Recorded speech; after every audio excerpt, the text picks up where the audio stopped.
Ils sont venus te chercher en pleine nuit, sans prévenir. Des mains brutales, une cagoule, la porte d'un fourgon qui claque à l'aube. Tu deviens un simple numéro dans le système. Un prisonnier du camp 22. Dans l'épisode d'aujourd'hui de The Infographics Show, nous révélons les secrets les plus sombres du camp de concentration le plus tristement célèbre de Corée du Nord. Vous savez déjà que le système judiciaire nord-coréen est impitoyable. Dans votre vie antérieure, vous étiez auditeur au gouvernement central sous le régime du juge. La déloyauté est le crime le plus grave. Ceux qui s'opposent au régime Kim ne paient pas le prix seuls. Toute leur famille est vue comme une menace pour la dynastie au pouvoir depuis plus de 70 ans. La Corée du Nord ne tolère aucune trahison, et vous avez géré plusieurs cas similaires, d'où votre prudence dans la vie privée et professionnelle. Quand vous ouvrez tard votre porte et êtes aussitôt menotté, c'est comme si votre monde s'effondrait. Vous n'avez aucune idée de comment cela a pu arriver. C'est sûrement une erreur sur la personne, et vous êtes soulagé de reconnaître l'un de vos collègues parmi l'équipe qui vous arrête. Vous proclamez immédiatement votre innocence, votre loyauté envers le gouvernement, et on vous accueille avec un coup de crosse de fusil au visage.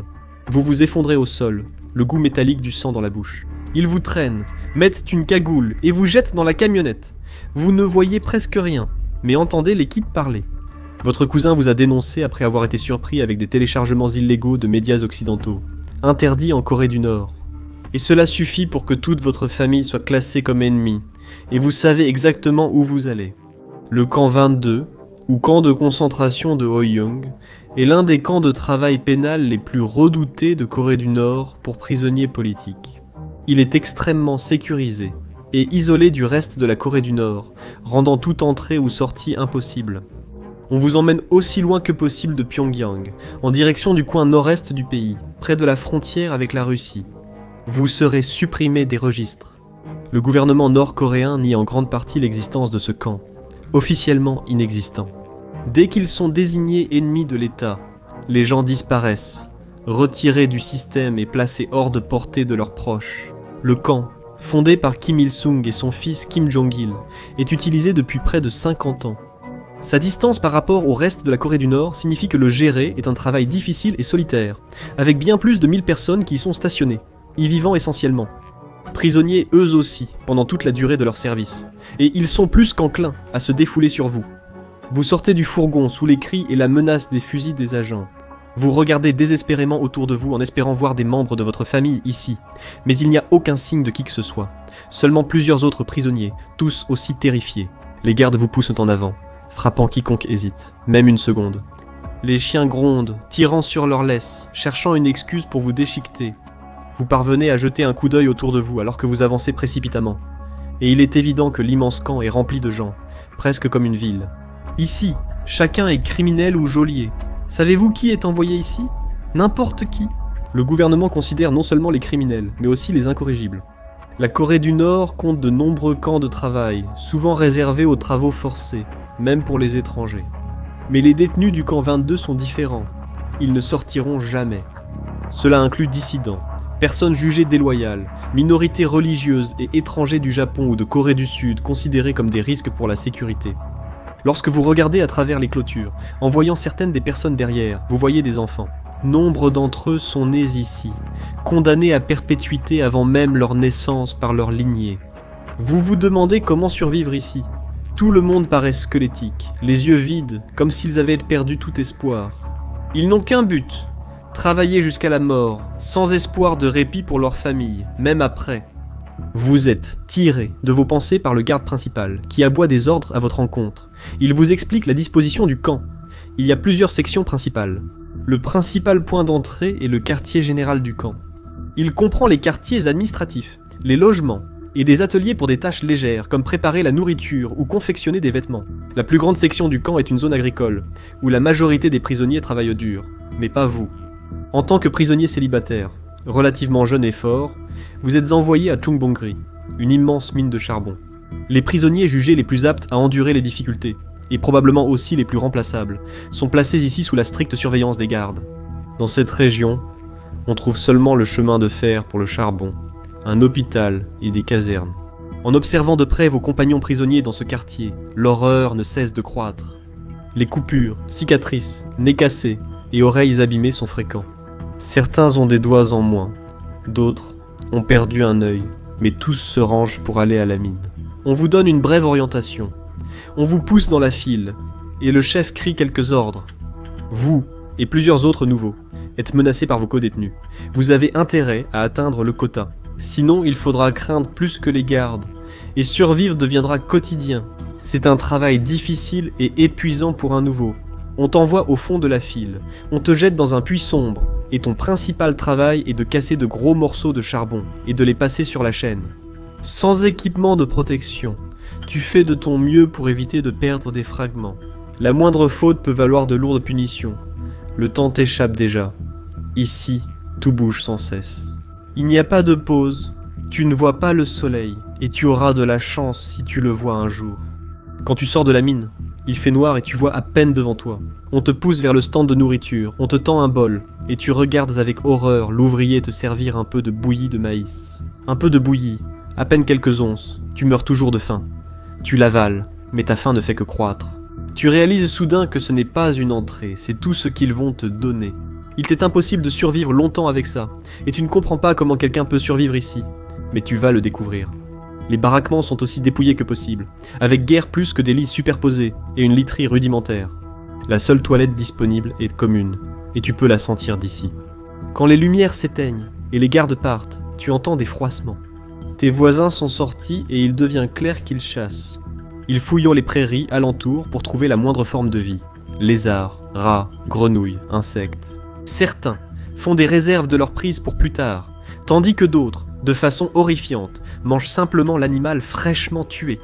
Tout cela te semble si étranger et barbare, mais tu t'y habitueras, que tu le veuilles ou non. Après quelques semaines au camp, tout cela devient normal. On te réveille à l'aube, tu reçois ta première portion de bouillie de maïs, puis on t'envoie travailler dans les mines. Tes mains sont calleuses, tes poumons s'alourdissent chaque jour, et ton doigt écrasé par le wagonnet ne plie toujours pas correctement. Mais tu as travaillé dur, tu as obéi aux règles et appris de tes codétenus. Tu as réussi à maîtriser la chasse. Tu trouves particulièrement facile d'attraper des grenouilles, que tu peux faire bouillir discrètement sur des feux artisanaux, au beau milieu de la nuit. Mais même cet acte de survie peut avoir des conséquences mortelles. L'une des leçons les plus importantes que tu as apprises pendant ton séjour ici, c'est que toute forme de désobéissance entraîne une seule conséquence. Ton lit est un peu plus vide ces jours-ci, car il y a une semaine, l'un de tes camarades a tenté d'attraper un rat en plein jour. Les gardes l'ont repéré et conduit au centre d'exécution à l'autre bout du camp. On ne revient jamais de là-bas, et volé à manger est puni de mort. Peu importe que la petite quantité de bouillie qu'on te donne chaque jour soit insuffisante pour survivre. Peu importe que la faune soit naturellement présente. Tout ce qui compte, c'est la volonté du camp. Et les détenus sont fréquemment conduits devant le site d'exécution comme avertissement des conséquences de toute infraction. Vous n'avez qu'un moment de répit chaque jour dans votre dur labeur. Vous travaillez du matin au soir, mais avant de dormir, on vous accorde un seul moment de répit. L'enrichissement ici consiste en des séances de rééducation culturelle et d'autocritique. Dans ce service communautaire, vous êtes obligé d'évaluer vos propres manquements envers le parti et de les proclamer publiquement. Des discours sont prononcés par des membres loyaux du parti en règle, car ils servent d'exemple. Vous admettez que vous auriez pu mieux surveiller votre famille pour empêcher votre cousin de tomber dans la corruption qui vous a condamné. Mais votre seule erreur était d'être trop concentré sur le travail du parti.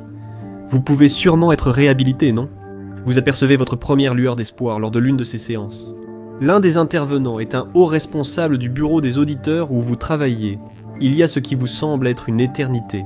Vous vous assurez que votre voix porte pendant la séance. Vous critiquez vivement vos faiblesses, tout en rappelant votre loyauté au parti dans votre précédent poste. Vous tentez d'attirer son regard, mais lorsqu'il vous fixe, c'est avec mépris, et vous êtes vite écarté. Les gardes vous malmènent alors qu'on vous ramène à la caserne. Il n'y a aucun espoir pour les prisonniers ici, et aucune façon de sortir de la liste. Plus vous en apprenez sur cette prison, plus vous avez l'impression de peut-être mériter cela. Non pas pour votre lien avec un criminel, mais pour avoir contribué à l'envoi de personnes dans ce camp. Vous faites face quotidiennement à de nouvelles horreurs. Des enfants dès 6 ans peinent dans les champs, préparant les produits récoltés par leurs parents.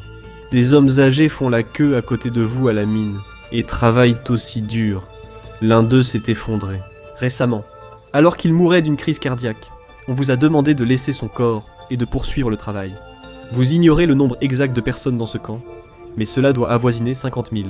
L'endroit paraît plus être une ville qu'un camp, et le complexe traite tout le monde avec le même degré de maltraitance.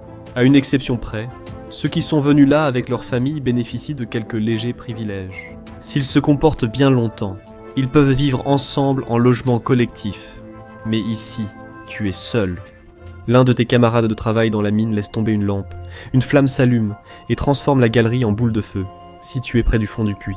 Tu es l'une des rares à avoir échappé à l'une des pires catastrophes du camp depuis des années. La galerie est scellée, assurant qu'aucune personne à l'intérieur ne survivra. Les survivants sont rapidement battus pour leur échec, mais tu ne ressens presque rien comparé à la douleur brûlante des brûlures et de l'inhalation de fumée. Blessé, tu restais un travailleur potentiel. L'hôpital de la mine est rare, les soins y sont rudimentaires et très douloureux. Le but est de te stabiliser pour reprendre le travail. Heureusement, tes blessures sont surtout superficielles. Tu cries quand on met de l'alcool sur tes brûlures, mais cela diminue le risque d'infection, une cause de décès rapide. Dans ce camp, tu souffres tant que tu ne t'en rends presque pas compte. Lorsque l'infirmière âgée, l'une des plus anciennes prisonnières, se penche pour te chuchoter, ta mère te cherche. Tu savais que c'était possible. Toute ta famille a sans doute été arrêtée. Ton père était mort depuis des années, et ta mère avait sans doute été envoyée travailler dans les champs d'une section agricole. Tu sais, cet ouvrier risque tout rien qu'en te parlant, alors fais que ça en vaille la peine. Ta famille avait un rang relevé à Pyongyang. Il doit exister un moyen de sortir d'ici. Au moins pour les retrouver et tenter de prouver ton innocence aux administrateurs. Il y a peu de choses qui ont de la valeur ici, mais tu en connais une. Cela pourrait bien te coûter ton âme. La seule monnaie d'échange des prisonniers ici est leur parole, tandis que les gardiens ne cherchent que des preuves de faute. Ce camp, l'un des pires de l'établissement, est régi par la loi du plus fort. Ils y luttent pour survivre, tout comme toi tu les as observés attentivement. Quand ils enfreignent les règles, tu peux prévenir les gardiens, et tu n'es pas le seul à le faire. Tu comprends ? La délation est un mode de vie ici, car les gens essaient désespérément de s'attirer les faveurs des gardiens, ou même simplement de réduire la concurrence. Pour les besoins essentiels. Cela prend du temps, mais ça marche. Un nouveau groupe de prisonniers arrive après un mois. Envoyés à la mine dès que vous pouviez travailler. Vous tombez de plus en plus malade, jusqu'au jour où l'on vous sort de la file pour vous conduire à un wagon de transport. Vous voyez la rage meurtrière dans les regards de vos compagnons. Vous vous demandez s'ils connaissent vos actes, ou s'ils sont jaloux de votre évasion possible. Mais alors qu'on vous pousse dans le véhicule, vous réalisez que vous ne savez même pas si c'est vraiment une évasion. Vous pourriez être emmené à la mort, sans explication et sans possibilité de recours. Votre destin est sur le point de changer, et rien de tout cela n'est entre vos mains. On vous transporte vers l'une des nombreuses grandes colonies pénitentiaires agricoles situées sur le terrain du camp. Cela peut être une récompense pour votre service loyal, pour avoir trahi vos camarades prisonniers. Un simple regard montre que le soulagement n'est pas là. Les heures restent longues, les prisonniers toujours frêles et affamés. Il y a un bien plus grand nombre de femmes et d'enfants autour, mais rien qu'en regardant les tout petits, vous recommencez à douter de tout ce qu'on vous a jamais appris. Mais c'est un pas de plus vers des réponses. Maintenant, il ne vous reste plus qu'à survivre à une nouvelle routine. Ce mode de vie brutal est maintenant une seconde nature. Vous faites ce qu'on vous dit, vous gardez la tête baissée, vous travaillez aussi dur que possible et vous évitez d'attirer l'attention, et vous cherchez des opportunités. Travailler dans les champs offre plus d'opportunités de récolter du bétail, mais aussi plus de garde. Le rationnement nocturne est moins compétitif, mais plus difficile. Cependant, ton corps ne se sent pas aussi brisé à la fin de chaque journée, et tes poumons commencent déjà à se rétablir. C'est toujours un travail pénible, mais il semble plus soutenable et tu te rapproches des réponses. Tu ne connais personne ici, mais tu attends que les gardes partent, avant de demander des infos à un collègue. Il te faut plusieurs tentatives en attendant une occasion près de quelqu'un de nouveau, mais tu finis par obtenir les informations que tu voulais. Ta mère est dans la section voisine, faisant le même travail agricole. Elle a toujours envie, et tu pourrais peut-être entrer en contact avec elle. On te dit de contacter quelqu'un qui dort dans la couchette voisine la nuit, à la faveur de l'obscurité. C'est ta chose la plus risquée, mais ça en vaudra la peine. Ton contact est cynique. Arrivé ici il y a des décennies, le reste de sa famille était mort depuis longtemps. Mais il s'est fait des contacts. Il dit qu'il peut transmettre un message à ta mère. Tu le paies en rats et en grenouilles, l'une des seules monnaies qui compte, et tu lui remets le mot. Il faut maintenant attendre longtemps pour voir s'il en reçoit un retour, te donnant ton premier contact avec les gens que tu connaissais dans le monde extérieur, ou si tout cela n'a servi à rien. Bientôt l'espoir revient. Tu reconnais l'écriture de ta mère. C'est la même que tu voyais sur les lettres de ton village pendant ton service militaire et après ton déménagement à Pyongyang. Ton cousin a été exécuté après avoir tenté de s'enfuir peu après son arrivée au camp. Beaucoup de ta famille y sont encore. La plupart travaillent dans l'agriculture, mais tu as sans doute été séparé, comme homme célibataire à poste élevé, vu comme un risque accru. Mais maintenant tu es plus proche que jamais, et il pourrait y avoir un plan. Ta mère a rencontré une femme au camp qui a des contacts en Chine. Elle affirme que s'ils parviennent à franchir la frontière, ils pourront trouver refuge là-bas, et éventuellement rejoindre une zone sûre, peut-être quelque part en Asie du Sud-Est. L'endroit isolé rend la fuite particulièrement difficile, mais il serait aussi beaucoup plus difficile de te retrouver. Pour la première fois depuis ton arrivée ici, tu as un peu d'espoir, mais maintenant tu dois trouver un moyen de sortir d'ici. La première étape consiste à te rendre de ta section du camp agricole à la sienne. Ce ne sera pas facile, et la mort guette à chaque détour. Le meilleur moment pour s'évader est après la nuit, quand beaucoup cherchent de la nourriture. Tu en profites et rampes dans les carex, c'est douloureux et dégoûtant, mais pas nouveau pour toi. Tant que tu restes au sol, on pourrait te prendre pour un rat cherchant dans l'herbe. C'est bien plus fréquent qu'un prisonnier en fuite. Il y a plusieurs kilomètres jusqu'au camp suivant, et ta mère, heureusement, t'a donné les bonnes indications pour rejoindre sa couchette. Le moment est venu. Après une longue attente, tu vas enfin la retrouver. Elle t'enlace à ton arrivée, mais vous n'avez que peu de temps pour parler. Elle affirme avoir minutieusement chronométré le passage du train dans le camp, ce que tu sais déjà. Il sert surtout à transporter le charbon que tu as mis des mois à extraire. Il y a un endroit où il s'arrête brièvement dans cette zone, et cela peut être utilisé pour monter à bord dans le compartiment à marchandises. Au terminus, tu descendras puis avanceras à pied. C'est un plan risqué, avec d'innombrables chances d'échec, mais c'est le seul que tu as. C'est peut-être la seule chance pour ta famille. Tu réunis d'autres membres de ta famille voisins. Ta petite sœur, qui vit avec ta mère dans le logement collectif, n'a pas prononcé un mot depuis que tu l'as retrouvée. De là, ta mère te conduit jusqu'au train et tu le verras s'arrêter. Bientôt. Tu entres dans le wagon exigu, tenant tes proches survivants qui se cachent pour survivre alors que le train repart. Le train roule pendant des heures sans arrêt, assurant un trajet paisible jusqu'au terminus où ton vrai voyage débute. Mais aujourd'hui, il s'arrête plus tôt. Tu t'autorises brièvement à espérer qu'il s'agit d'une panne, mais cet espoir est vite anéanti. En entendant les cris en coréen et voyant les soldats armés ouvrir brusquement les portes, tu réalises qu'ils t'attendaient. Tu ne sauras jamais comment ils t'ont découvert. As-tu été trop négligent? Ton informateur t'a-t-il dénoncé? Ou un membre de ta famille t'a-t-il trahi pour obtenir de la clémence? La seule chose dont tu es certain, c'est ce que tant d'autres ont appris à leurs dépens. Il n'y a aucune échappatoire au camp 22.